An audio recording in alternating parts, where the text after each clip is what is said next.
You guys know the story. Are they actually picking those heroes though this game? I don't think they are. I don't think so. Well, so what do we got with the bans here? We're not in just yet with you guys. So when we get in, actually, well, screw it. I'll just say what they are. Tundra, Monarch, Pebbles, Warbeast are the initial bans here. So with DDoG taking out Tundra and Pebbles, Zlap taking out Monarch and then Warbeast. So that's where it's a little. Remember, he banned Parallax last game. Look at that second hero there for Sync Esports. And they picked Parallax. So interesting there. Deadlift the first pick, by the way, too. Yeah.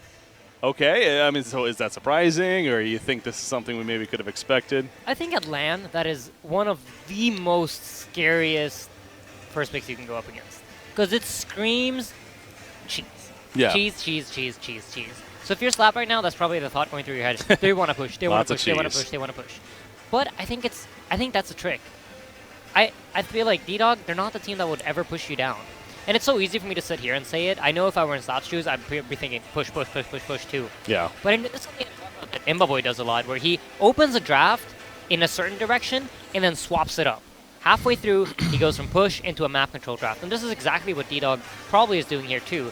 There's a lot of mind games going on. I feel like they do a good job of just abusing, understanding how the other team thinks, and doing something with it. So another popular. Well, first I do like seeing Silhouette in the hands of DDoG because now it's one of those mind games of like, all right, you guys picked the first game, we beat you. Now we'll show you how it's really done, kind of deal. So DDoG will have it here. We'll see obviously how it works for them. But Behemoth, by the way, the third pick coming out for Sync. Now that Madman ban is actually what I was going to talk about there as well. So we're not going to see it, of course, but again, the Deadlift Madman combination. We've definitely heard about that before. We've seen it a couple times in our scene. Apparently it is a pretty popular thing over here. So Zlap knows that. Not going to give them the chance. He takes it out. But yeah, seeing Deadlift with Nymphora even. I'm so caught up with the Deadlift pickup. But yeah, Nymphora, not a hero we see often. I actually said to Zlap before this event, Nymph, I didn't want to say this on stream because this was like my plan if I would be playing. I think Nymph is an amazing hero. I think this hero is very underrated. And in a metagame where there's not really a lot of like aggression into push, it's just such a good hero. You can't really control the Nymph. You can't really prevent it from hitting level 6. It's always going to get there sooner or later. And as soon as she does, she has so much impact. And I love this pickup from DDoG. I think it's great. And what makes me even happier is, you guys can't see it, but they banned Moira. Showing that fear. Showing that respect to the GOAT. The just in case. I don't know if they don't know Insania's not playing or not, but they're like, he talks to them all the time, right? Probably telling them Moira every once in a while. Nah, but I mean, Serenia could play. He's a very played capable it Moira before, player. yeah. So not too surprising there, I guess. But yeah, you see Scrap Ban also coming out again. Speaking of this cheese mentality that Slap may have of he doesn't want to go up against that. So takes away the scrap here. Swiftblade, the final ban for DDoG. Honestly, Swiftblade is not a hero we've seen a lot lately. But if you look at these three bans, this is old Sync to me in a nutshell. Doctor, Moira, Swiftblade. These are three of our favorite heroes. So I feel like DDoG, they're like, all right, we learned our lesson last DreamHack. We're not going to give them these heroes. They're good with these heroes. Even if they don't pick him, it's still something you don't want to deal with in the hands of Sync. Yeah. So I think that's really what they're trying to do. They're trying to make that kind of statement where, you guys are good with these heroes. We respect that your region can play them well. So we're just going to get rid of them. We're not scared of anything you might do straight up. Interesting. Not only with the pick itself, but how quickly they picked that hero. It was right after the banning phase was done. They go Gladiator right here with their fourth pick. This is something that I like to do myself a lot, which is you snap pick, because it's sending a signal to the other team. When you play any game like Han or any sort of video game where it's multiplayer, in my opinion, it's like you're having a conversation with the other guy. You're sending him signals through the things that you're doing. When you snap pick a Gladiator like that, you're telling him, I'm ready for you. I know... like, this is good against you. I've already got this figured out. We're confident, yeah. Yeah, and as a team that just lost, you're a bit shaky, right? You're a bit like, all right, we need to figure out how to do this. And you're not giving them any time to think. You're taking that away from them. You're picking your heroes instantly, and they do it again. What? Oh, my God. Whoa, okay, Gladiator at least is not like that crazy, but now that is crazy. See, for me, though, this is a...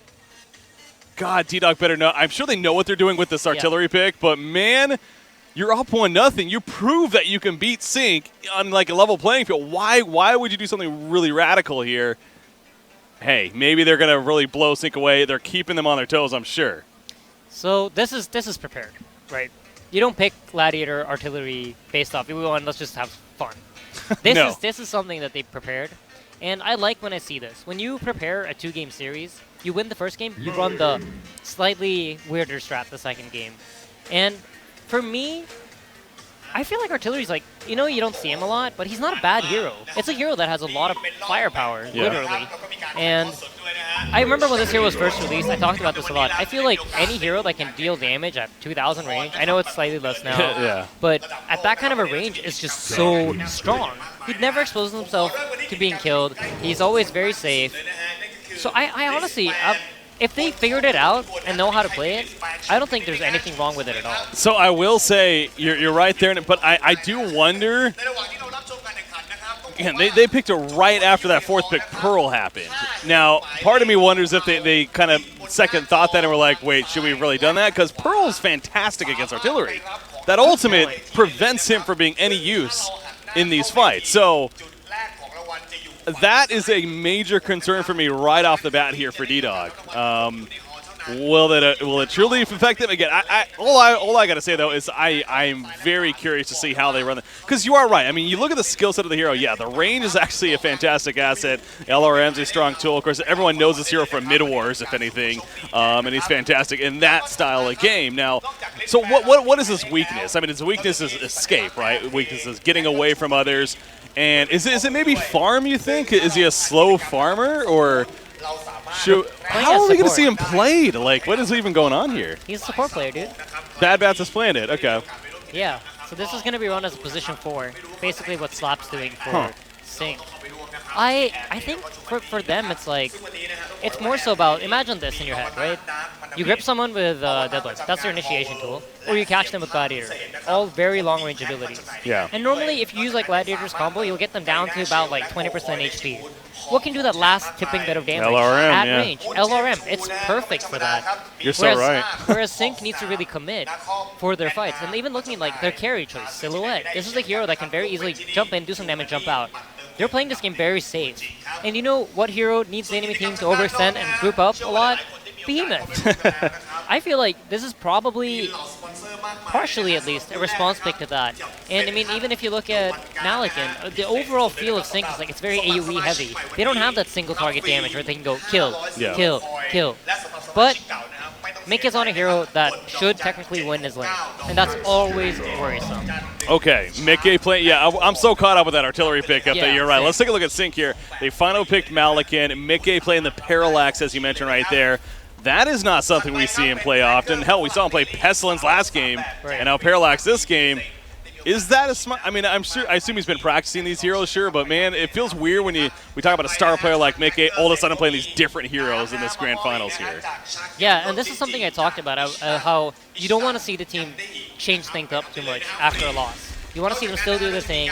Last year, and I know I'm referencing to this a lot, but last year we kind of did this ourselves. We got shooken up, but when we lost the first game against DDoG, we're like, oh no, gotta change everything. Yeah, it's our draft, it's our strat. But in reality, in hindsight, we felt like, all right, it was our play. It wasn't because of the way we drafted. But then we ended up with a very weird and awkward almost draft against the HBX. So I feel like this is still not like too far out of their comfort zone. They still got the self-force. They still got a lot of things that they like. But I think for them it's going to be very important for Mickey to take off. And it's a hard game to do it. They have a lot of long-range gank presence. They can very easily rotate on him. And I noticed he's spiking this ward. And I love these kind of things. Hyena's like, he's got this stuff figured out. I wouldn't be surprised if he secretly is like the captain of that team. Maybe not the drafter, but the guy that makes the calls. Because based off how they move and how they rotate, normally when support players are the carries, it tends to be, I'm a captain, sorry. It tends to be a more aggressive. It wouldn't surprise me at all, yeah. He must have learned a lot from Nova when he was over here. Or the one true GOAT. I love this ward, though, as you're pointing out. Yeah, I mean, Sync doesn't have a clue. Sync has no clue right now that they're hiding right here. And again, the potential is pretty legit here from these three heroes. Deadlift, okay. Oh, wow, interesting. He actually went the Dead Shell Rise first. So we're not going to see his Q. Now, he's going to show that he's exactly, yeah. He's going to make them feel comfortable. He's going to get level 2. And that's where he'll get the Death Grip, and that's where a potential kill could happen here. Yeah. Sync are aware that it's a tri-lane, though. You can tell from their positioning. They know that there are 2 heroes missing. They know they're not bottom. Oh, actually, no. Slap is playing this very safe. So they're not aware yet. And here we go. There we go. Pearl's in trouble. Bloodlust kill coming out for DDoG right there. Serenia overstepped her boundary. And It's just like we expected this. I know you're talking about, maybe they saw something coming, but not the case. I know there's a very famous European player by the name Dutch Onage, I think, that actually plays almost every game just artillery.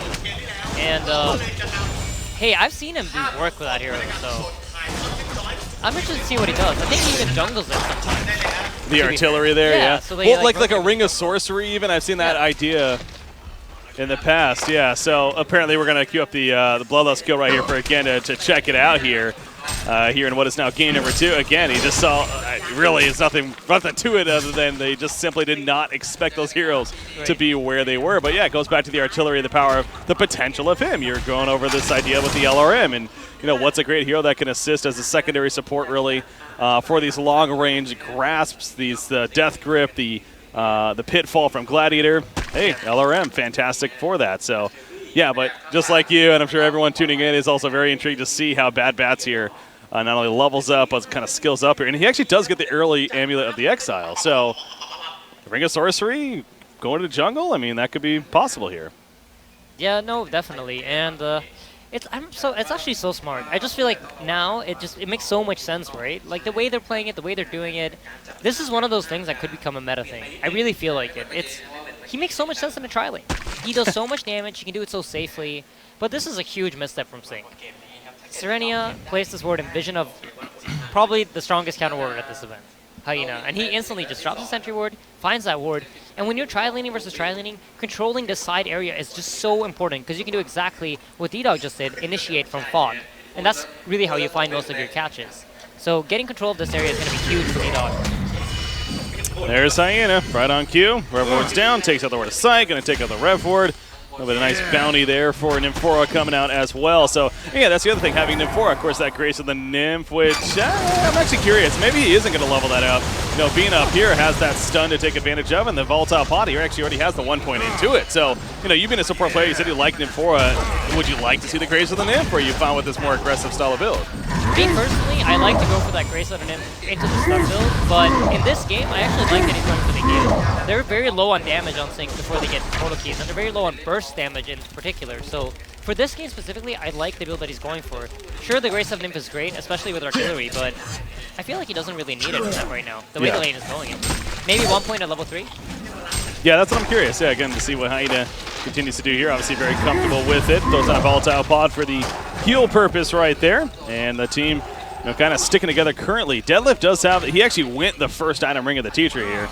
Now he's got a mana battery on top of that, solid start. So there are the lanes. Let's take a look at those real quickly. The action, definitely more potential to happen at the top lane. Malakin versus Gladiator middle lane. That's such an odd matchup to see here in a competitive match in general. Silhouette, by the way, okay, she's going to be fine. Yeah, that was actually close, but does get away. Gladiator versus Malakin. What are we looking at? 18-1 Gladiator versus a 19-2 Malakin. So very even matchup, really. Yeah, that's just going to be a farm lane most likely. Unless somebody rotates over for the other, I highly doubt any of these heroes going down. Same thing goes for the bottom lane. It's probably going to be kind of passive until they slap at 6. They're going to trade a lot of harassment with each other, but I doubt either of the heroes go down in lane. Then you got the bottom lane. Again, another off lane Lord Self-Force, essentially. I mean, the first game, it didn't necessarily start like that, but it kind of adjusted into that for Zlaf playing it. So, again, this is where this idea of like a little bit different here from Sync Esports coming into this event. And him currently at the bottom lane, he's 14-2 against a 21-2 Silhouette. So, Kano and Pang here definitely having the advantage and the edge as the Silhouette, but I would think, maybe that's not as surprising at that bottom lane of the matchup there. But yeah, back to the top lane. Are they setting up again, possibly? Not necessarily, but you can tell Sync's constantly playing for this pretty safe here. Yeah, and it's a consequence of losing that first ward. Hyena has complete control of this lane right now. They already used 2 wards. They're making it on. So much damage, man. Parallax dropping right there. He's going to get some regen, but jeez. Yeah, that was very unfortunate. The Hell Cannon actually blocked almost all of that LRM damage. Otherwise, they for sure would have had that kill on big game. But yeah, no, I actually don't like this. I don't like that they're putting Slap down bottom and running him as an offlaner. This is definitely something that they're changing up. And I was watching pretty much all the trades top. Oh, Nymphora dropping half-life, but gonna throw that Volatile Pod, which is level 2 now, so leveling that up right here, and gonna be fine as far as that side of things. Middle lane Gladiator will get taken out. as Lapt doing the dirty work right there. He roamed on over. Haxrin obviously assisting plenty as well, but Lapt getting credit for the kill and at least now tying things up at 1-1. So again, Slap doing his part, rotating through and setting up a kill here onto an unexpected Gladiator.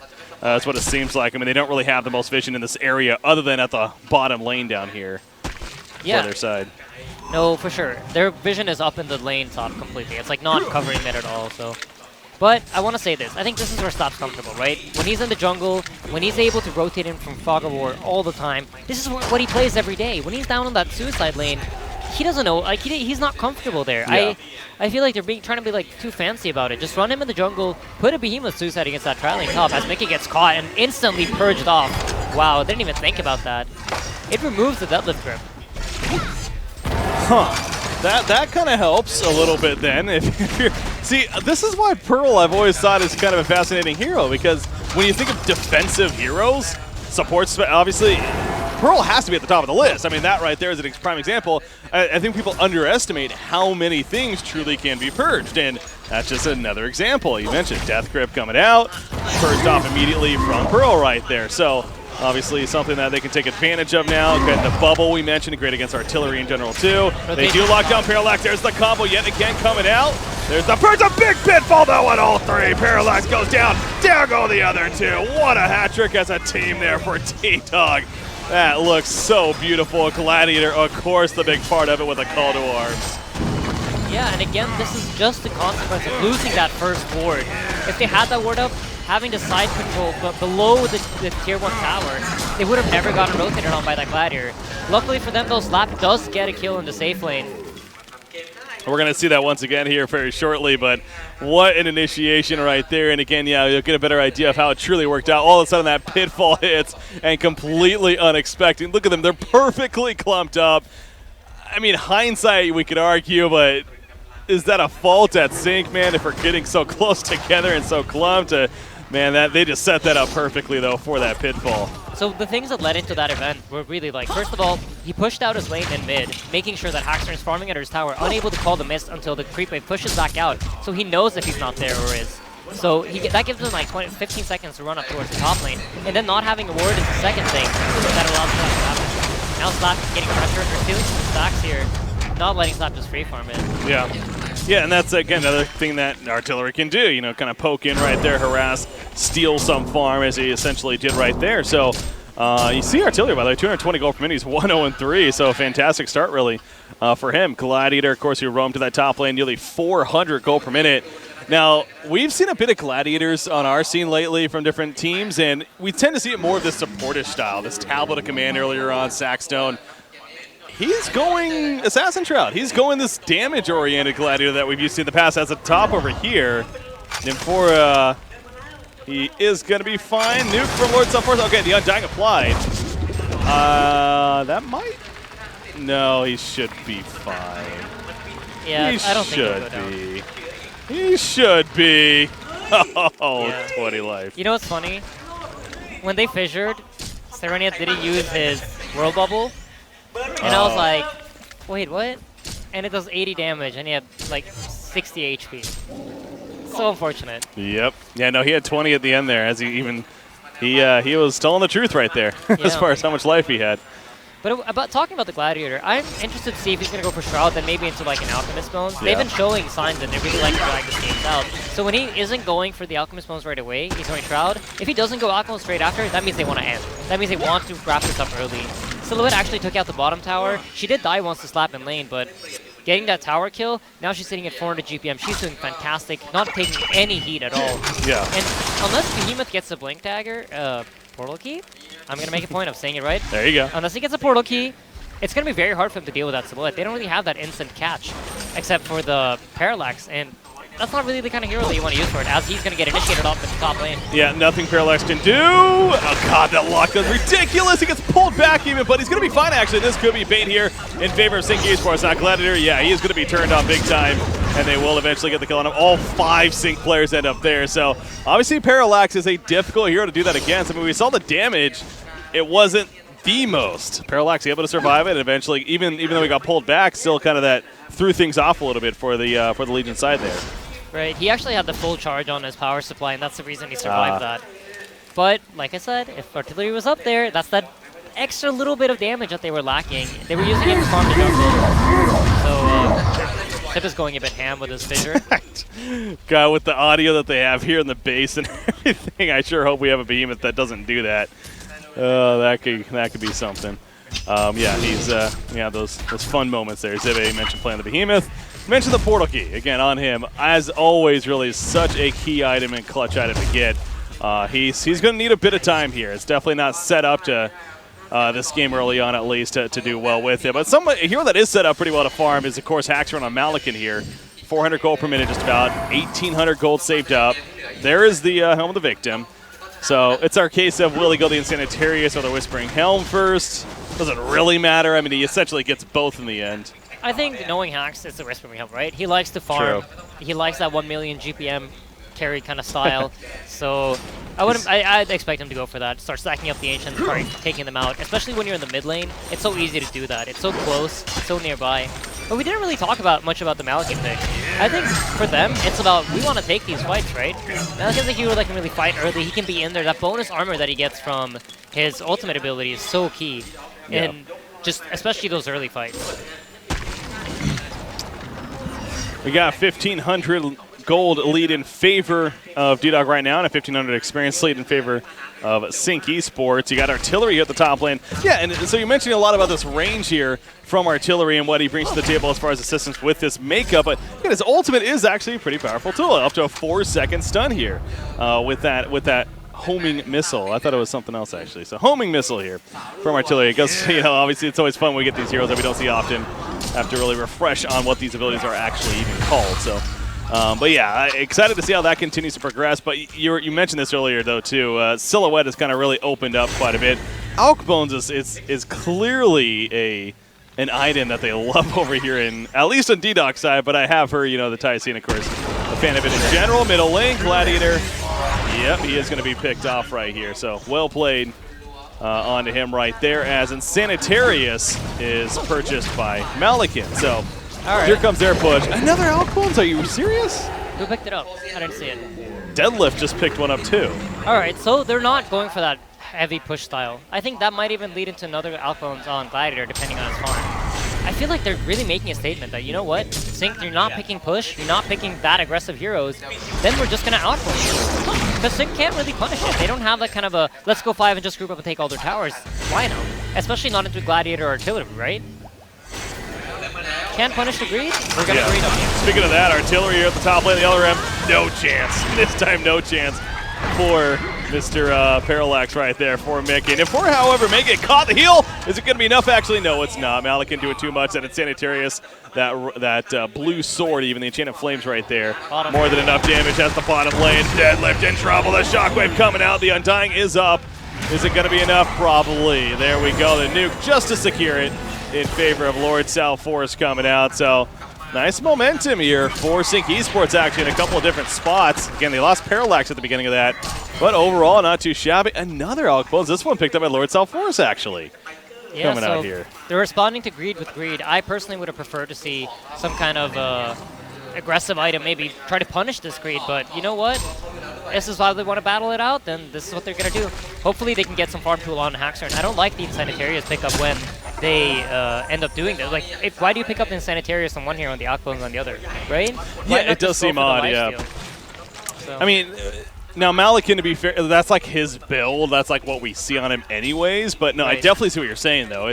You are kind of mixing two different identities there in terms of what you want to accomplish. So it does seem a little off, perhaps, but in the end, Sync, that's obviously their choice, what they're going to try to work with here. You do got Silhouette. It has the illusion at the top up here. He's getting some regen curly. I assume he's going to maybe pour back in and continue to farm even. That would be pretty greedy, but okay, well, he does it anyways, and actually it's going to be fine. So, again, the greed is real, but hey, when it works, it really helps, as he used the Alchemist Bones right there for even more farm. Now, he doesn't have a portal key, remember, and his ultimate is not up currently, so is the greed a little too real here? Nope, never mind. He had the ultimate up. I said he did it. He did. Oh, they actually do kill Deadlift over here, though. Yeah, Zibba started it off with an Imbus on his Behemoth. He's playing very actively, running around looking for kills. I honestly would like to see him farm a little bit more. Get that, make sure that he has that portal key, because if they get it, they can really punish all this greed. And right now, nothing's happening. So I don't know. I mean, he's getting these kills, but at some point, he's going to have to sit down and farm somewhere is the point I'm trying to make. Yeah, got you there. As Artillery cleans up a little bit of farm there in the middle lane and heads over to the top side. By the way, Artillery did end up getting that Ring of Sorcery. Again, just giving him the capability of being able to spam the LRM that much more to help in many different circumstances here. Assassin Trout is just about finished on Gladiator. His farm has dropped a little bit. He was upwards of even 400 GPM for a little bit there. About 310 right now, where he's looking at. Of course, Silhouette though, that is their priority when it comes to their farm here at this point of the game. So definitely working off of that. Top lane Artillery. Oh boy, speaking of being greedy, should be fine. He's good. You're right. Yeah, no, this is really smart. Like, just by being up there and constantly stealing some camps. He stole one hard camp, pushes out the lane, gets some creep. He's just making gold for himself, and he's taking gold away from Sync and forcing them to rotate up heroes there to push him out of there. So this is a really good play. Even though it doesn't look like a lot, he forced a bunch of heroes up there. Those heroes are not farming in all that time. And I feel like they're playing the resource game pretty smart. Sync are still ahead in resources, especially experience, but I feel like when it gets to this stage in the game, DDoG just plays smarter than they do. They are obviously showing off experience right here. And again, one of the biggest criticisms of DDoG, if we had any, was that in LAN they haven't necessarily really proven themselves. You know, they have come short in several lanes, but online they've obviously had much success. And to be fair, who does that kind of remind you of? Sync Esports, so a kind of similar story there in terms of just true results. So, you know, kind of both familiar with one another, but yeah, I gotta agree with you. It really feels like DDoG, this series at least, especially game one and now even a little bit in game two, they're very comfortable with what they had in mind here going into this event, and they clearly are showing that they are a top team in the world even. So Malakin does have his combo. He does buy a Mighty Blade as well, so it's going to go the Holy Trinity here, as I like to call it, of items here. The Shrunken Head, of course, to follow. So the Nefora presence, let's talk about that for a second. One of the big benefits of a Nefora is, of course, the idea that you can teleport with another hero, be very aggressive with ganks. I'm not really seeing a lot of that this game. Is the potential there? Are they just not doing it, or can they be? They've been using the Nefora as a warning tool recently, and Kuzan in BMG, he loves doing this. Where you TP around, you get these really greedy wards off. If you look in the Hellborn jungle, actually, Hyena's gotten this ward way into their jungle, most probably using it for a teleport. I didn't actually see it myself, but I highly doubt he was able to get there any other way. So they're using it for TP usage more so than maybe ganking. And just having Nymph at 6, not knowing if the ultimate is on cooldown or not, is such a passive presence. Like, as a player, you're like, oh, we need to stick together, we need to farm Fog, we don't want to show on lanes for too long, just because he has ultimate ready. As, it sounds like he's about to use it. Guess who's going somewhere? He's just going to ward, though. Okay, yeah. There we go. There's a ward, and this really reminds me of Fuzan. He loves this kind of gameplay with Nefora. This is what he talks about when he says, like, Nymph is such a good hero, you can get wards anywhere you want to. And they're clearly showing they want to play the farm game. They're blocking camps, and they're using their vision to just control the game, slow it down, make sure nothing happens. Whereas Sync, they're using their vision more aggressively, trying to set up for kills. I was going to talk about it a bit earlier, but now it's kind of evened out. But Chroma was having very good control of the vision in the early game. They were the team that had the vision. They were the team that was going for the ganks. And now they're posted on the enemy side again. Missile coming out right there. 3 seconds stun on Lord South Forest, but obviously not really any follow-up can happen from DDoG. Just kind of a case of let's check it out. Let's try to see make a play. Not going to happen, though. What's that cooldown like? It's 120 seconds at level 1 here for that homing missile here of Artillery. So that'll be down now for a little bit. I don't know if it's a tool that if you're a Sync, if you're like, okay, let's look to make a play now necessarily, but interesting to note that at least. Portal Key, by the way, on Slap. So again, you can kind of feel it this game already. It's like a different play style from him, especially compared to the first game. He didn't get that Portal Key. I think, did he end up getting the tablet, I believe? He went for the Frostal Skull. Or that's right, yeah. So valuing the initiation higher. Now, Silhouette Illusion pushing them away. Look at how scared they are. The Illusion just walks up and they think it's bait. Yeah. That tells you something for sure. That Sync is playing a little scared, but again, they're down 1-0. I mean, they have to be feeling pressure. They're humans, after all, with the circumstances. No doubt they're feeling it. So, but yeah, the Nullstone finish on Silhouette. Obviously, her Portal Key in the works. Man, the Assassin Shot finally finished on Gladiator. I felt like we were talking about that for a while now. He actually just got it, but... Big difference this game from last game, though. Now Sync is winning the slow game. They are the team that are getting ahead and experiencing gold. And it's not a lot, but you can tell by the positioning on the map, the way they're farming, they're the team that's getting out ahead. And it was similar in last game up until that one team fight. So it's going to be interesting to see if they learn from their mistakes and maybe are able to avoid that fight for longer until they're so far ahead that DDoG can't fight. We'll see again. So just like we were talking about last game, you know, with Haxman kind of playing the silhouette like he did, not necessarily the split push mentality, more of the team fight mentality. I feel like DDoG is going to play it the split push mentality here, if anything, because of how this early start to the game is going, as you're just getting at right there. We're already seeing a little bit of that. I mean, you see right here in the middle lane, he takes out that tower. They tried to stop it in time, but obviously couldn't. So Kenon Ping here doing a fantastic job of that silhouette. And yeah, he's going to have the portal key now here in the near future to also assist with that idea. So yeah, I'm expecting that's where the game's going to go. And then his teammates will basically just play pure gankers constantly. Right. With no, that's definitely what I expect. I feel like this team reminds me so much of the way I like to see Han be played. The way that I probably would have. We thought you were a Sync fan, but you're almost turning into a DDoG fan here, hey, Mr. I'm a fan Insania. of good Han, man. And the way that I like to see the game be played. Obviously, they're falling behind. I mean, I'm saying I like their playstyle, but Sync currently, they're getting ahead. Yeah, what Sync is doing beats what they're doing, according to what we can see. But I'm really curious to see how they do. Because I know if in a similar situation in Sync, we always like to say that if you're falling behind from the farm game, just force the fight fast. Yeah. Even though we're behind, just playing this game out slowly is only going to put us more behind. It's not like we're going to get into a good position. I'm curious if DDoG even feel like they are behind. Because the levels that they are not, like the levels that they're lacking, it's mainly on their supports. And sure, you got a level 14 South Forest, you got a level 11 Deadlift, but it's not that significant levels. Like between 11 and 14, what's really changed for the South Forest? It's a bit more lifesteal on the lifestyle. So yeah. They might not even feel like they're that far behind. Fair enough. Silhouette there in the middle lane, kind of increasing more farm, even nearly 600 gold per minute now. Again, he's got the portal key. The Alk Bones have continued to really help him progress here. So no doubt I've really proved to be actually a very solid choice once again for Kenon Ping here. Speaking of that, again, Lord South Forest also getting his own pair, and yeah, he's about 430 gold per minute, so that definitely too has helped. Here what we haven't talked a lot about, honestly, but definitely should, is this Parallax. He's got the Icon of the Goddess. He's got a Void Talisman. So Mickey really has come together as far as a nice item build. Now, you know, it's a little more time before he's going to have a really huge impact, but definitely on the mark in terms of getting there at least. Oh, yeah, for sure. How do you feel about this, though? Mick has mainly been farming this game.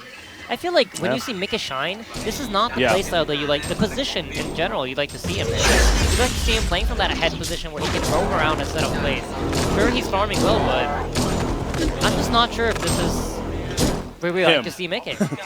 I mean, goes without saying, right? We're used to seeing him play Pebbles, especially. The Devo, these hookers, these very aggressive solo kill potential heroes. I mean, Parallax has that potential for sure, but... And yeah, so you could argue maybe that's where it's also interesting that he's not playing it that way, but you're right. I mean, as we've seen here, he is playing much more of a very passive. Is that the mentality of the LAN? Perhaps. Is that, you know, is that Slap telling him that's how he should be playing? You know, perhaps. I think it's their strategy this game is to play this way. I don't think it's him, like, being tilted or him not feeling comfortable or whatever.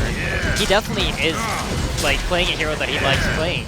But I just feel like this is not the position you want to put Mickey in. You know, you don't want to. They put him in a trial in this game, and it didn't work out for them for, well, obviously unknown reasons. They were surprised. Yeah. So, but why even have him in that position to start with? I feel like that Malikan could have done great in that trial lane. Now in hindsight, of course. Yeah, there's always that to look back at, but. You know, the game moves on, and again, we gotta remember Sync's ahead. I know you brought that up a couple times too, so it's like it almost seems like now they're down a game, so maybe that's why, if anything. But they are ahead here in game number 2 in some ways. So, but you would think that DDoG's strategy is going to start really kicking. In fact, as I say it, here we go in there for a porting deadlift somewhere towards the bottom lane. But okay, this is look at this. Some backdoor strats. I love it. Did you see the timing of that? Yeah. They timed it perfectly with the creep wave. That was beautiful. Yeah. They've done that before, I think. Oh, man, I'm so impressed with DDoG. I feel like I'm going to ask them if they need a support player He's later. like, coming back, baby. No, the tower, obviously, it didn't die. I think that would have made it the ultimate, great idea there. But if anything, I guess it kept it out of deny range, so maybe there's a little bit there that doesn't give them the easy chance to deny. Oh, DC right here. I hope they pause soon. I mean... All right. They're maybe like, whatever. he's just reconnecting. Yeah, I guess maybe they figured he was better off being back at base anyways. I mean, he's full life on some secret strats happening. He's going to disconnect, drop his items to his team. I mean, who knows? Gladiator might need those striders. Well, here goes Kongor, and Sync's obviously going to accomplish this with ease. Whether Nifor is here or not, doesn't really matter. But so yeah, I mean, they're consciously choosing not to pause the game, which I mean, I can kind of appreciate in a sense because the other players that could throw off their momentum. Maybe it's like where they're at in the game, they got their farming down. They're just kind of really focused right now, and then you pause the game, it kind of takes you away a little bit. Yeah. And your support DCing right there, it's not the end of the world like we were talking about. So that's an interesting choice, but they did. I want to bring this up though. I've been meaning to a couple times here. Artillery purchased a Slayer. I'm pretty sure he's going Doombringer, and I don't even jokingly say that. No, let's go. I'm telling you, I'm loving this. I feel like DDoG are doing everything that I want people to do. You know how much confidence it takes to buy a first item Doombringer on an artillery? The cojones on his team. Do you know what signs this is sending to Sync? Yeah. He's like, I got a Slayer. B-word. He's going to have it in the next 5-6 minutes, it feels like, as long as he continues to farm like this. And I mean, you know what? I think it really is. I feel like the strategy's coming together for me now. You see that? They're keeping around with an Inflora, using her to backdoor towers, using Silhouette to pressure towers, and then they're going to have a Doombringer artillery defending base. Who would have thought that's going to beat Sync? Who would have thought? Yeah, the potential's definitely there. I feel like I puzzled it together, and it makes so much sense. Yeah. I don't know how many times I've said to myself, at least, that if you buy Doombringer on artillery, how are you ever, as a competitive team, going to go high ground? How do you push? Exactly. Look at these heroes. Who's going to catch him? Who's going to be able to dive the base and really catch that artillery? No one. It's the cheesiest thing ever. If it wins you the game, that's what matters. This is the World Finals. This is not to complain about getting cheesed or anything like that. You play to win, and they're doing that. Deadlift here in the middle lane will get picked off, but we saw just before that, Silhouette came on ping here. He just pushed the top tower, doing the split push thing of Silhouette, and he eventually got the tower kill. So losing Deadlift there, yes, that hurts a little bit, and now Sync, they may try to capitalize as maybe pushing a secondary tower themselves, but still DDoG, overall fairly happy with that situation. But yeah, you're right. When he gets a Doombringer, he can literally, I don't know if he can actually physically sit in his well. I think he can sit like on the outskirt of the well and just sit there and spam out the creep waves and spam you for pushing. It's like, what do? You can't do anything really against it. You have to almost accept it and then just try to get in the backline somehow and maybe catch it, but good luck. I feel like for Sync, it's about now. They need to end this now. And I don't feel like, I mean, at least from my point of view, if they are aware that this is a Doombringer, and if it actually is, and it's not just a Savage Mace, and he's just screwing with us for fun, here we go. Backdoor in the base up top lane. Again. Yeah. Unbelievable. And they time it with a creep wave every single time. They're just going to do this every minute, really? They could do this every minute if they wanted to. Actually, Silhouette. I'm so caught up with following this clever strategy that Silhouette gets picked off. Now that is a crucial kill. Oh yeah, it is for sure. But again, okay, so it is a big kill. It definitely is. It slows on the Silhouette, prevents her from play pushing. But unless they can get onto the high ground, it does not matter that much. So, but I mean, Artillery still doesn't have that Doombringer. This is a very big thing to keep in mind. Even if Sync gets a Rax here, and he ends up getting in a Doombringer later, that might be enough for them not to be able to push. Here goes that push. Pitfall is going to come out in multiple heroes. Homing missile. There's the bubble, though. Now, it does still stun, but the damage not going through. But again, that's the bubble presence. That's where it could help can have it against Artillery here. But bubble goes out, and now Artillery starts spamming. Look at Malakin. He is melting. He does go down, have the token, of course, but man, that's scary for Sync, no doubt. The tower's not even going to die, and they're just going to have to fall back as they start TPing out. But they get an idea, if they weren't sure already, how annoying that's going to be, going and trying to push against them. Yeah, and I can't stress this enough. He still doesn't have that Doombringer. That's only going to get worse. He pretty much killed the Malakin in 2 rounds of the LRM. So with a Doombringer, I can't even imagine what it's going to be like. And then you got a Gladiator on top of that. This is a cheat. I was talking to Sync before, and they were like, yeah, Cheese is just any kind. Oh no, the Nymph Fort's coming in. Oh! Do you know what I love happened? It. Deadlift stayed. Yeah, he. You know why? Why? The Nymphora bubble gives you like an inch of vision, like counter ward range and they vision. saw them right on there. Zibit walked into it. I hope Zibit picks up on this, because I mean, why else wouldn't Deadlift be there? Why would the team be there without a Deadlift? Yeah. Huge play from him. Unfortunate that they don't get both. Slap is now sitting in the trees. I don't know what he's expecting. They're just, you know, they're. That was obviously very heads up by Sync Esports, so definitely props to them. On, I mean, you figure they were finally gonna adjust to that and stop it, but basically that was DDoG saying, you know, we're gonna keep doing this until you do. So now they've stopped it. They've made a point that okay, we're aware of it at least. But again, it's still the idea that they have to send the resources over there. They have to have everyone, and all they got out of it was a kill on Nymphora. They basically had everyone up there to do that. So, in kind of the big picture, this is the best Malkin, by the way. He's seen here. I mean, they got the vision in all the world, and they're collapsing on him. Malkin's, he's in trouble. He doesn't have a TP either. I don't know, man. This was greed here from Haxor big time. The sword throw juke. Are you kidding me? The death grip coming out, but yeah, Malkin is going to skip. I thought for sure he was going to die right there, but. No, he chose the one right angle to get out of there. If he would have gone up or sideways or down, I think he would have gone into any DDoG hero. That was literally the only place where they weren't standing ready for it. But I want to talk about this thing that I call cheese. Oh no, Cannonpang's caught in the top lane. Slap! Can you do this? Do it for your nation. Split up, tree grapple, run away. He's good, right? Yeah, he's good. I think he's good. Yeah, he's all good. Okay, he's good. Yeah, okay, yeah, go ahead. My definition of a cheese, right? Slap was saying cheese is any sort of push. When you just push down the other team, you're cheesing. And I was like, no, no, no. What Stay Green did wasn't cheese. Nobody called that cheesing. But this is a cheese. You have a strategy that only works so long as the enemy team doesn't know how you're going to play it out. If Sync was aware that this was what's going to happen, they would have pushed down the high ground as soon as possible. Yeah. But they don't, and now they're in this hard situation. The Doombringer's finished. I doubt Artillery's going to leave base. That's really the key here. If he leaves base, I'm going to be very, very surprised. Yeah. They have no reason to fight. All they need to do in this game is continue porting with Nymphora, slowly chip down that base. When Nymph hits 11, they're adding a silhouette on top of that. So they should just keep doing what they're doing. Top tower is almost dead. Bottom tower is not taking any damage, and neither is mid. They need to get that tier 2 before they can start hitting the base. Oh, man, I'm still just a little bit in shock right here. I knew we were expecting a great World Finals here. I really did, and just a solid event in general, but I did not expect a Game 2 Artillery Doombringer from the winning team. It's not even a troll. That's what I love so much about it. Oh, boy, we've seen it all now. I thought I've seen so much. I've not seen this before.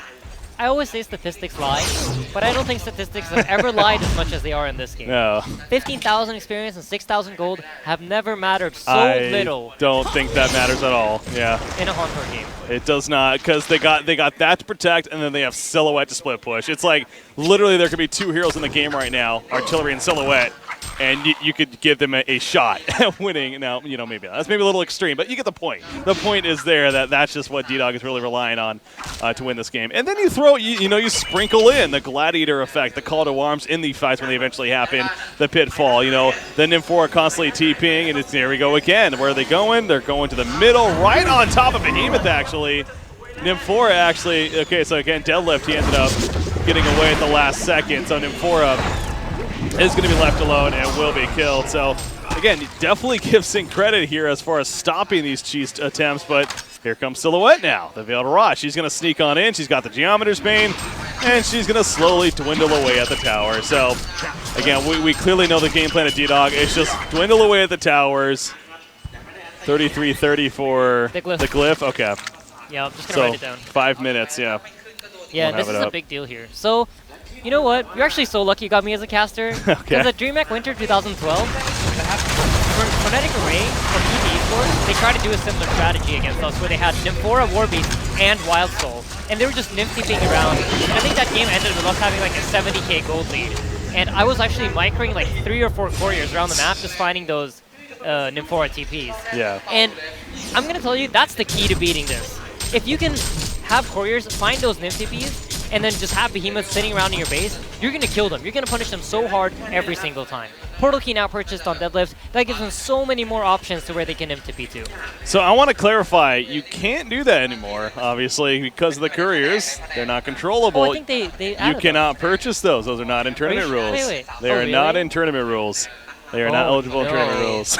So that idea, as great as it is, unfortunately that is not an option for Sync Esports. So it does make it now that much harder to have to go up against this idea of Nymphora. I mean, that's where you could argue that Nymphora is even arguably a little bit better now because that doesn't exist within the game at this moment. So, all right, new strat. Okay, what do we got now? Malikan takes over a creep. Okay.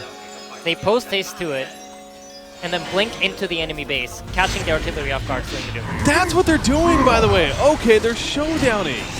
I've been so caught off by the deadlift, like whether or not he just walks out of it at the last second, but they use the showdown to bring it right back. But didn't I say that? Yeah, I think you did, and honestly, it wasn't registering. I don't think I did. I think you said he just walked it because they barely saw them, and then he walked out of it. That's probably what actually happened. That's what, yeah. Because I know I thought about it later on, and I was like, that's so genius. The strategy just comes together so well. I love it. That's so genius. They can even do it with the artillery when they're defending base. Oh god, that's a little riskier, but yes, they technically could do that. That is true. Barbed armor, by the way, alerts off force. I guess with artillery, that could be a decent idea to have. That's a very good idea. Actually, artillery doesn't really have much of a response to that item. So long as Lap makes sure that he gets hit by the LRM, he can just sit ahead of everyone. Because he has so much HP that as long as he's getting hit by like 5-6 shots, the artillery's dead. Yeah. I like this so much. This is so much innovation happening at the same time. Sync getting cheesed, realizing what's happening, and Slap now making the response. Whether it works or not, left to see, but I think it will. You're right. I mean, this is not a typical Han game would expect at all on either side because of how it's playing out. But, oh, Pearl! There you go. Now there's the bubble silhouette. Like, I'm just going to finish you off anyway. Jumps right in the mid, so he's going to get out right there. Call to Arms comes through, though, but the follow-up not the best. Earth Shatter going to be activated by Parallax. Homing missile onto him. Oh, gets tableted away. Beautiful tablet. Artillery, that Doombringer, though. Again, just trying to stay in range to see how far they have to stay back. But the melee Rax is actually falling right here. There's artillery with that Doombringer. A lot of damage coming out, but Lords of Force, he'll survive. The Barbed Armor, of course, helping. Silhouette jumps in. Can't get the kill, though. Has to pour it out with the tree grapple. But well played by Sync, I gotta say. And they take out the melee Rax and they pour back. Man, they are definitely going to earn this victory if they do come through with it. Yeah, and here we go again. Round 2. They're going to jump up on the top tower. It's dropping very low. Behemoth's there to start the creep, but he just disappears. Yeah. I'm so curious to see what happens next. I don't really like that Shrunken Head pickup on Silhouette. I understand why he does it. He just wants that time to hit the racks, I think, and just use it in fights like he just did. But I feel like if he could have gotten Wingo before deciding to go for that, his illusions would do so much more damage to the base, and his flip push presence would be so much more impactful. Bottom lane, Malikan going to continue to push it out. Again, Haxer in here. He has farmed very well. Speaking of Shrunken, of course, he has his own there. Full Demonic. 3,700 gold saved up. This is getting to that Rift Shards territory. Almost feels like that, or maybe the Behemoth's Heart. Tend to be a couple of choices depending on which direction he wants to go. Personally, it feels like the Rift Shards make. I mean, is he really threatened of dying in this game? I guess with the Artillery Doombringer, there's that, but I don't know. Yeah, I guess now that I think about it, I think there's two ways for him to go. Either he decides to go for a Shield Breaker so he can do more damage to the base. That too. It works that way still, right? Yeah, the level 3 Shield Breaker. Yes. Right. So he'll pound in damage to the base, try to drop it down as Nim is going to get caught out and save peace. All right. Yeah. No, but either he goes for the Shield Breaker, I think, or he goes for a Heart. And a Heart for the same reasons that Ravener bought it last game. He can hit that high ground, he can hit that base, and then back off, regen up that HP, go back and hit it a bit again. Yeah. It's a good little counterplay against the artillery. As well, in the last fight, all the damage from Called Arms hit them while they were in the bubble. The Pearl was huge last fight. Oh, yeah. Round 2. That goes back to it. Here we go. The early Pearl bubble right here. Here comes a homing missile. It's going to hit Pearl, actually, but again, it came late, so the bubble is already down. And you see Artillery is like, I want to do damage. Finally, it goes through. Malikan dropped half-life, but the tower's already dead. Here comes the call to arms. Malikan going to be locked down. Is this finally going to be it for him? Not just yet. Gets a nice heal. He's just staying alive as long as possible. There we go. They finally take him out with a token. Now we'll bring him back up. Silhouette in the meantime, by the way, is flipping to the top lane, going for the racks up here. So definitely some base racism sense going on right here by the two teams. They're pushing the melee racks. DDoG making a conscious decision right here. However, they will lose the top racks, and they're not going to get the top melee racks unless Deadlift can finish it. No, he cannot. He goes down in the end. The puzzle boxes die. Any buybacks? Okay, Zibe did buy back, it looks like. Yeah. Other than that, no. Does look like it.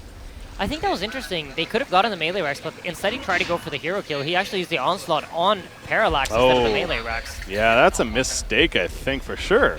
Yeah, I mean, it's hard to make those choices, man. You have such a short amount of time to make that decision. And it looks like Artillery is now building a Savage Mace. Does that build a Savage? Am I out of the loop? Or no, yeah, that. I honestly think he's just literally buying broadswords for the sake of buying damage. Yeah, he's the guy that bought the bracers last game, so it wouldn't surprise me. Like, I guess he could get Assassin Shot eventually, but again, there's nothing that takes two, well, other than a Rune Cleaver, but he's definitely not getting a Rune Cleaver, so. Hey, man. Yeah, in this game, anything could happen. No, we're not going to see a Rune Cleaver Artillery. Yeah. I am confident in that, so. Yeah. But yeah, I mean, so it kind of makes sense from that perspective. He can now eventually turn them into, aka Rift Shards or the Assassin Shot, whatever. But he just wants the raw damage. But wait, how does Savage now? Sorry. Well, so this goes back to the Pearl pick again. They like I said at the draft, they fourth picked Pearl, and then it was a snap pick Artillery. And again, you love this concept of DDoG and this innovation and whatever you want to call it. It's great. It's fun. But Artillery is horrible against Pearl. Pearl is arguably the hardest counter to Artillery in the sense of defensive measures. So maybe they. Oh wow. Okay. There you go.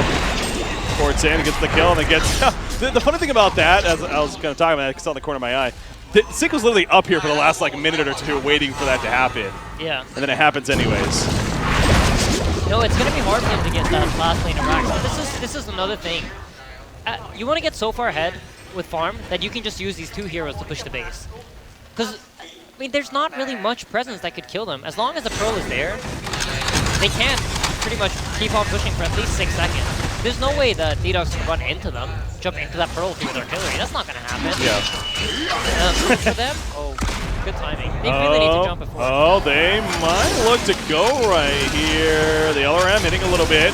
Is going to do some good damage to Malikan right there. Look at that symbol. He activates the symbol to stay alive as he hits the creep. So that was that shows you how scared they are. But again, that makes sense. You do got to be a little scared of a Doombringer Artillery. Yeah, it works similarly to how I explained the Heart would work. I actually like the symbol pickup. It works out probably even better than what I was picturing for the Heart. So they're a little bit running in now. Diving into the base. Yeah, Parallax in the background in 4. Artillery's in front. There's a Doombringer on the ground, so they do kill Artillery. Now Parallax not the best target for him, but he picks it up anyways, just because might as well somebody have it. He's going to run the hell on out of there. That could be the difference maker to truly get the victory for Sync Esports. Now they have to fall back. Nice bubble from Pearl. Silhouette jumped in, knocking her back. Malikan ultimate form. Silhouette is dropping. No, that's the illusion. Never mind. As Pearl does go, Nimborg is taken out. Pearl did as well. Malikan now trying to hold his ground. Artillery's back. No Doombringer though. Not nearly as much of a threat right here. Malikan's able to hold his ground. Simple Rage just popped, doing so much damage to himself. Lord's Out Force falls up in the background, trying to get a kill onto Deadlift. Will not do so. Silhouette is dead threat, all this, remember. And the tower is actually still plenty of life right here. So Sync is really prioritizing hero kills. He's going to miss the chance on Artillery. And now he might be in trouble. He's going to be kited right here. Death Grip going to be avoided. But I think Zlap is going to fall for the first time this game, actually. As he gets pulled back in and finally goes down. So nice streak stopper. Oh, look at this. TP right away. Never mind. I thought that was him for us. So anyways, after all of that, well, that started off with the Doombringer getting lost. Yeah. And you know how I said statistics don't lie? Now they're telling the entire truth of this game. Okay. And, I mean, no, actually, they're still lying. Some of that gold disadvantage is actually bigger now with the Doombringer on Mickey. True. So, Sync is in a fantastic spot. I would expect Mickey to probably farm up like a defensive item, and then they go wrap this up. He could even sit in base alone now and probably hold them off. I don't see how they could hold Okay, I want to hear me out here. Is it almost a hinder to Parallax that he has the Doombringer? Because obviously now he's in the mindset, I have to stay alive. I can't go balls to the wall, if I die or, whatever. If I die, I give them a Doombringer. So I get that point. I get that point. But you got to think of it like that. You're completely right. But what is he going to die to? And that's really like the big question. How are they going to kill him? The damage on their team is so low. Without that Doombringer, there's not really that presence. And even if, for some reason, Mickey was to go down, how is DDoG going to extend so hard to kill Mickey and then get the Doombringer and also get out without getting punished? So I think you're definitely right about what you're saying, and I think a lot of players, they would have that mindset of, okay, now I need to play safe, I can't lose the Doombringer. But I'm pretty sure Mick is smart enough to realize that, you know what, I can just use this Doombringer, because even if I die with it, it doesn't matter. Yeah. They're not going to be able to pick it up on artillery. He's never going to be that far in. True. So if they get it, it's going to be like on a deadlift, potentially on silhouette, but even then, I'm pretty sure they have enough firepower to get him killed. As here we go. Oh, they're going to be seen, though. There's a showdown to bring him back, so immediately going to go for that secondary tier tower. Middle lane. Get a lot of damage onto it, but in the end, you have to, they're going to be short after that. So you have Sync Esports here again. So kind of now a cycle of having to deal with that a little bit more, but is Sync in the mindset, do they have to really push right here? I mean, do they need to finish to get these mega creeps now? He does get Rune Cleaver. Is it like the most damage efficient item for its cost? Actually bought a Rune Cleaver. I am so maybe it is. Maybe there is that logic there, but I'm gonna look it up real quick. God, that is so weird. A Rune Cleaver on artillery. What on earth? Because I know it gives a lot of damage for its cost. I mean, regen on him's not bad. Like, he does clearly need mana regen, so there is that too, but because he sells the mana ring, right? Buy it. He sold that a while ago, yeah. Oh, he to get did? the Doombringer. Yeah. I don't know. I'm not going to do that, but it seems like it's pretty good. I mean, I know it's a damage-efficient item for sure. You're right. Like if you look at it just from stats perspective, it's honestly not horrible on him. If you look at it from what it does, I mean, he's only looking at damage. He doesn't exactly. care about anything else. It's just funny. It's so funky seeing a melee only, AOE effect item on a far ranged hero. But you're right. I mean, stat wise, it does have validity to it. Sure enough. Tower here in the middle lane, by the way, is going to go down as they are doing Congar. Yeah, this should be the death blow. He's probably going to go on to make a. It looks like he's already moved up a slot. So yeah, he dropped the Void Talisman for this token. I think that's G. Bananas? Hacks? Bananas? Drop Don't do it to us. No, they know it's there, but why isn't he selling? But don't give it to Slap. Slap, no! Keep it on Serenia. He's got it. Oh, bottom tower goes down. There's the puzzle box again. Yeah, Sib is staying back. This is a smart decision. They just don't want to get beat here. They don't want to give up on your backs. They know they're strong enough to win this fight 45. As he makes me look like an idiot by both facing down to the bottom lane. Here we go. Malikan, Parallax just jumps into the middle of it, actually. So there's that mentality. He's definitely not scared. He's just going way in the front lines. He's got the token, obviously, and 4 is going to be picked off. In the background over here, Silhouette trying to wreak some damage. Malikan, though, Silhouette Rage coming out. Silhouette, that's some real one somewhere in there. Yes, they will take her out. No buyback. Sync Esports just did it. GG, well played. They'll finish in a draw here in this 2-game series, a 1-1 split. What a performance, though, really by both teams in this series. A fantastic series to kick it all off.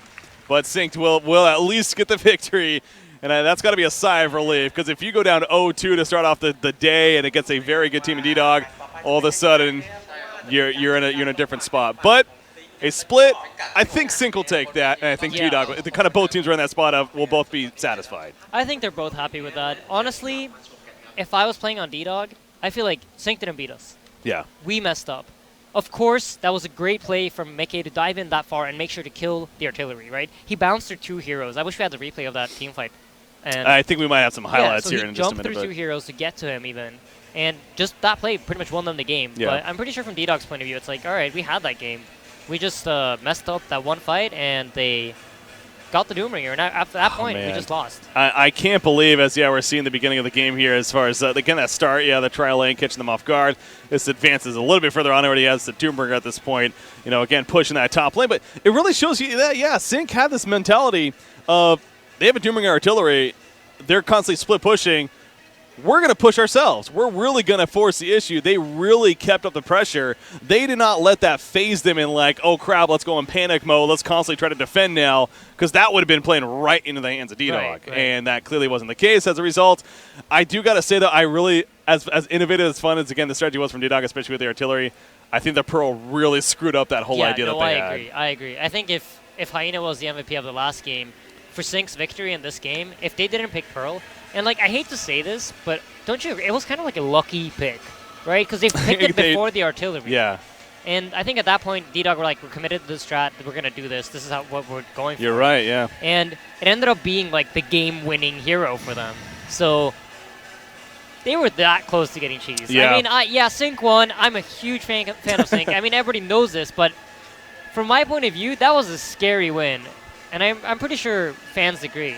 So, like, here, I think this is the fight where he goes this is that. Yeah, you mentioned the Dooming Parallax. He's just playing so aggressive. Obviously, he has a token, so that helps big time, too. But yeah, Silhouette in the background again. She tried her best. That's the other thing about that bubble, too. Even if you're inside it, it heals so much, too. So even if you happen to be inside it, you're not mitigating your damage in that sense. But, yeah, they're healing up anyway. So, again, the defensive support of a Pearl right there obviously was fantastic and clearly proved to be the I really like what you said there with it might have been a lucky pick, because you're right. Unless they did all this unless they had research in there, they saw the artillery coming, I don't think that was the case. So yeah, it worked out for them obviously, and they do take the game. So again, we have a split series here. I believe as far as updates on the other series, I don't know if we're going to get those here soon, but I think there's plenty to talk about the game though. To be honest. Of this series? Yeah, I think there's... well, yeah, no, so, like, definitely. Putting more focus on that Pearl, right? I mean, I'm so happy because I was this close to going on a rant about how much I think Pearl is awful. But action happened, so I didn't. Yeah. And now I'm saved from looking like an idiot. Yeah. Thank you, Sync and DDoG, for not making me look stupid by not giving me time to talk. But yeah, no, I think another thing that was interesting to me was DDoG, I feel like whenever they're put in a position where they're not comfortable or like they need to do something different, they never seem to panic. Yeah. They seem to still like, this is the game plan. They lost Numerator, they're like, all right, we're still doing the same thing. So like, go split push, go do your thing, and then it didn't work out. So they're like always ready for Sync to make that mistake and come back into the game. And that's something that I noticed about them, both when we played against them and even more so now when I was watching them play. These guys, they're really good at executing what they want to do. They have like a plan, they have a set strat, and they're going to do it no matter what you do to them. That was something to watch. That really was. That game number 2 especially, as far as DDoG and their strats. And, you know, I think a lot of people will look at that. If you just look at the draft, of course, a part of you would suggest, like, what were they doing? What were they thinking? That was so silly. They gave away game 2.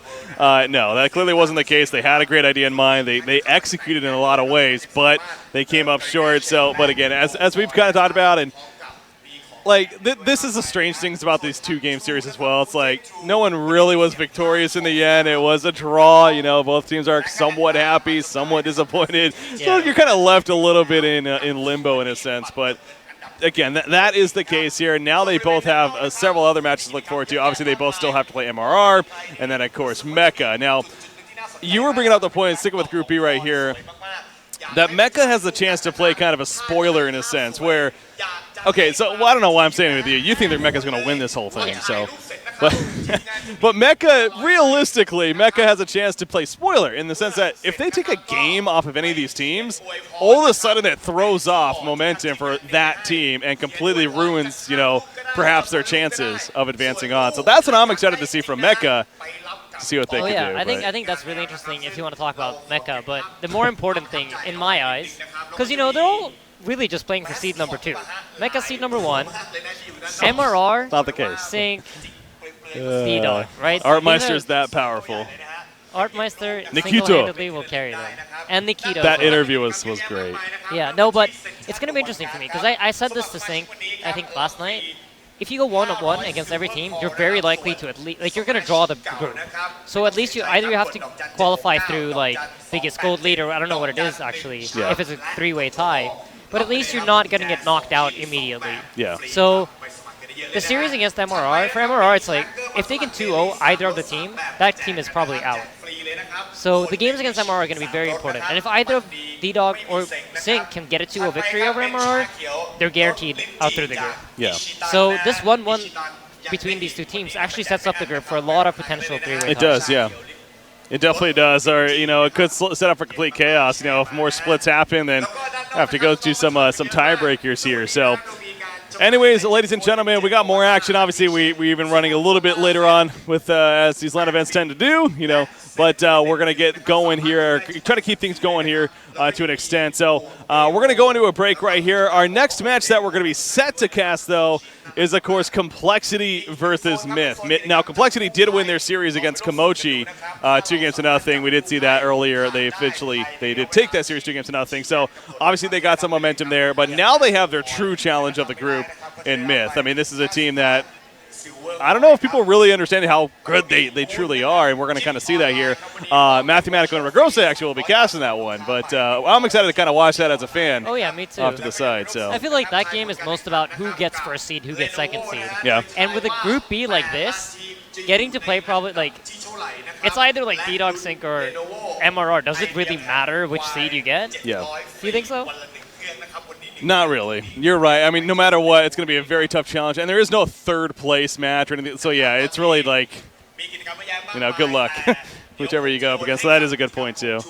Mecha, by the way, they played MRR again. I'm going to go with MRR won that series. I don't see anyone freaking out or trying to let me know otherwise. So yeah. I think MRR did win that series 2-0. So again, we'll get confirmation on that as soon as possible. But anyways, we are going to be wrapping up here as far as for now. We're going to go on a break, and we're going to set up for our next match here, which, again, is going to be Complexity versus Myth here on Honcast. So, ladies and gentlemen, stay tuned. More World Finals 2016 coverage coming at you. We'll be back. ก็จะเป็นแฟนเพจที่พากย์ฟุตบอลในรูปแบบสนุกสนานมีคำว่าจองแล้วก็ใช้ภาษาในรูปแบบที่สนุกนะครับ